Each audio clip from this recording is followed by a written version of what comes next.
प्रतिनिधी फिरोज तडवी। यावल येथील तालुक्यातील किनगाव यावल मार्गावर क्रुझरने दुचाकीला दिलेल्या भीषण धडकेत एका पोलीस हवालदाराचा दुर्दैवी मृत्यू झाला आहे।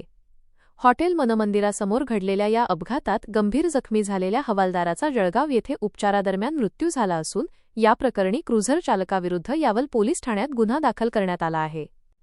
मिळालेल्या सविस्तर माहितीनुसार यावल पोलीस ठाण्यात कार्यरत असलेले पोलीस हवालदार भरत विठ्ठल कोळी वय 38 हे 9 एप्रिल रोजी रात्री आपल्या दुचाकीने क्रमांक MH19CG 2813 यावलकडून किनगाव मार्गे विदगावकडे जात होते।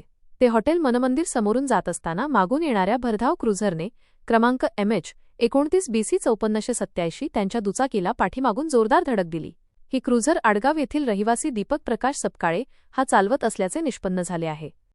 या भीषण अपघातात भरत कोळी हे गंभीररित्या जखमी झाले होते। त्यांना तातडीने पुढील उपचारासाठी जळगाव येथे हलविण्यात आले होते, मात्र तिथे उपचार सुरू असतानाच त्यांची प्राणज्योत मालवली। या घटनेमुळे संपूर्ण परिसरात आणि पोलीस दलात मोठी हळहळ व्यक्त करण्यात येत आहे। या संदर्भात प्रवीण कोळी यांनी दिलेल्या फिर्यादीवरून क्रुझर चालक दीपक सपकाळे याच्या विरोधात यावल पोलीस ठाण्यात गुन्हा नोंदवण्यात आला आहे। या प्रकरणाचा पुढील तपास पोलीस निरीक्षक रंगनाथ धारबळे यांच्या मार्गदर्शनाखाली पोलीस नाईक किशोर परदेशी हे करत आहेत। दिवंगत भरत कोळी यांच्या पार्थिवावर त्यांच्या मूळ गावी ईदगाव येथे शासकीय इतमामात अंत्यसंस्कार करण्यात आले असून त्यांच्या निधनामुळे परिसरात शोककळा पसरली आहे।